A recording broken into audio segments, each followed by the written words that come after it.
Good morning. Welcome to Time in His Word. I just noticed the date today is the 20th of December. We're getting closer to Christmas.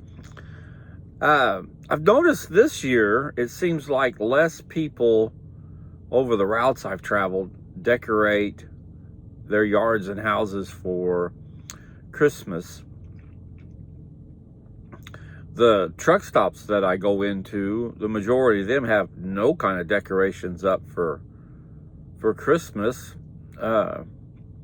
They dressed up for Halloween, imagine that. But I'm not seeing very much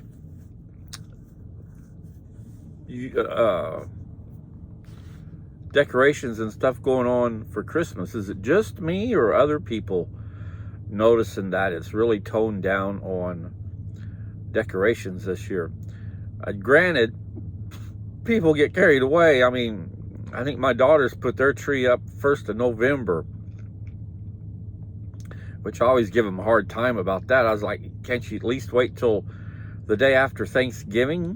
But it's their house. They can do as they choose. But then, of course, their mother puts her tree up early like that as well. So, but yeah, like I said before, it was driving like this.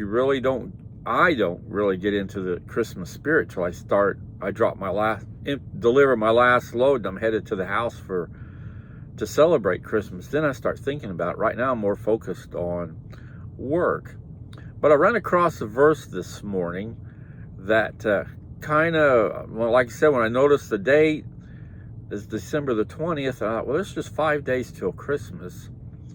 And and then this verse kind of just hit me just right, that,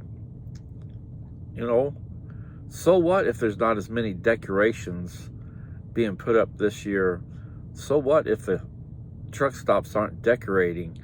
In 1 Peter, the first chapter, verse 18 says this: knowing that you were not redeemed with perishable things like silver or gold from your futile way of life inherited from your forefathers, but with the precious blood as the Lamb, unblemished and spotless, the blood of God.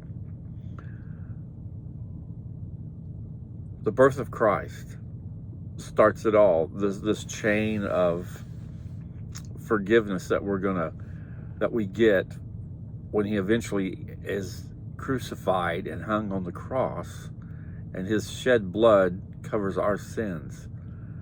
That's what we're celebrating next week. It's not the gifts, it's not the decorations, it's the birth of Christ, who came to this world for the sole purpose of teaching us how to live a Christ-like life, knowing that he was eventually going to be betrayed by his inner circle. In fact, his most beloved disciples.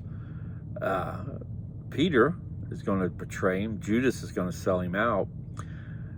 He prays in the garden for God to take this cup from him if it be his will, and he didn't. So he knew what his task was at hand, and he went willingly to the cross to die for our sins.